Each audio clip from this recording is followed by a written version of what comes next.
अस्सलामुअलैकुम, welcome back. मैं हूं वकास। आप देख रहे हैं business school YouTube channel. Small juice factory series में खुश आमदेद।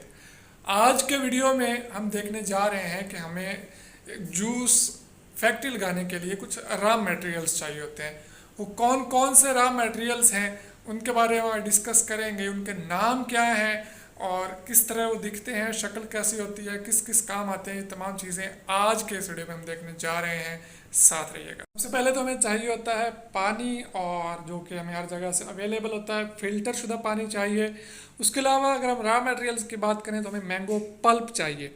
यहाँ पे आप देख रहे हैं मैंगो पल्प के काफ़ी सारे कार्टन्स पड़े हुए आपको नज़र आ रहे हैं। मैंगो पल्प का या जिस भी फ्रूट का आप जूस बनाना चाहते हैं आपको उसका पल्प चाहिए। ये पल्प आप देख रहे हैं आपके सामने मौजूद है। इनके कितने कितनी मिकदार डालनी है वो हम फार्मूलेशन वाले सेशन में इंशाल्लाह देखेंगे। आज हम सिर्फ इसमें रॉ मटेरियल्स देखेंगे। इसमें अगर मैं स्टैंड की तरफ आऊँ जहाँ पे आपको सारे रॉ मटेरियल्स पड़े हुए नज़र आ रहे हैं, तो सबसे पहले हम देखें तो सोडियम बेंजोएट पड़ा हुआ आपको नज़र आ रहा है। इसकी शक्ल आप देख सकते हैं। ये एक बहुत अच्छा प्रिजर्वेटिव होता है, बैक्टीरिया वगैरह नहीं आने देता। उसके बाद हम आते हैं पोटाशियम की तरफ। पोटाशियम सॉर्बेट, ये आपको नज़र आ रहा है इस तरह से नूडल्स की तरह की इसकी शक्ल है, और ये आपकी शेल्फ लाइफ को जो है बढ़ा देता है आपकी प्रोडक्ट को। उसके बाद हम नेक्स्ट आते हैं सिट्रिक एसिड की तरफ। ये खटास पैदा करता है और जायके को बेहतरीन करता है। इसको हम आम जुबान में टाटरी भी कहते हैं। नेक्स्ट हम बढ़े एस्कॉर्बिक एसिड। यह विटामिन सी है, जिसमें विटामिन सी की कमी को पूरा करता है और आपकी सेहत के लिए बड़ी ही बेहतरीन चीज़ है। उसके बाद हमें इस शेल्फ पे पड़ा हुआ नज़र आता है ग्वारगम 40, और उसके बाद CMC टर्की। ठीक है, ये चीज़ें हमें यहाँ पे इस शेल्फ पे देखने को मिल रही हैं। CMC जूस को गाढ़ा करने के लिए अमूमन यूज़ होता है। उसके बाद हम नेक्स्ट बढ़े हैं तो हमें कुछ फ्लेवर्स पड़े हुए नज़र आते हैं।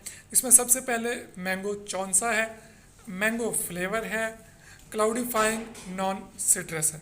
ये तमाम हमारे फ्लेवर्स हैं।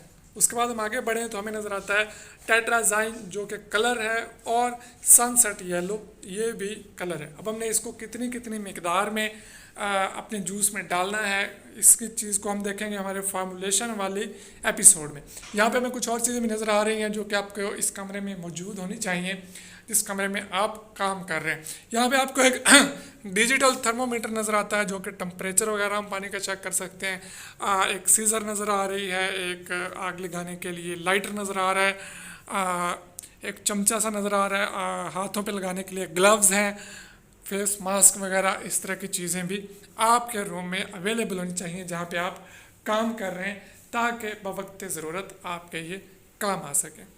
उम्मीद करता हूँ आप आज के वीडियो में बहुत अच्छे से समझ चुके होंगे कि हमें जूस फैक्ट्री लगाने के लिए, जूस बनाने के लिए, कमर्शियल लेवल पे जो हम जूस बनाते हैं सेल करने के लिए किन किन रॉ मटेरियल्स की ज़रूरत होती है और उनके क्या क्या फंक्शंस होते हैं। मज़ीद फार्मूलेशन इंशाल्लाह हम नेक्स्ट वीडियो में डिस्कस करेंगे, जिसमें तमाम फार्मूलेशन डिस्कस करूँगा कि क्या चीज़ कितनी मिकदार में डालेंगे तो हमारा जूस तैयार हो जाएगा। तब तक के लिए इजाज़त दीजिए।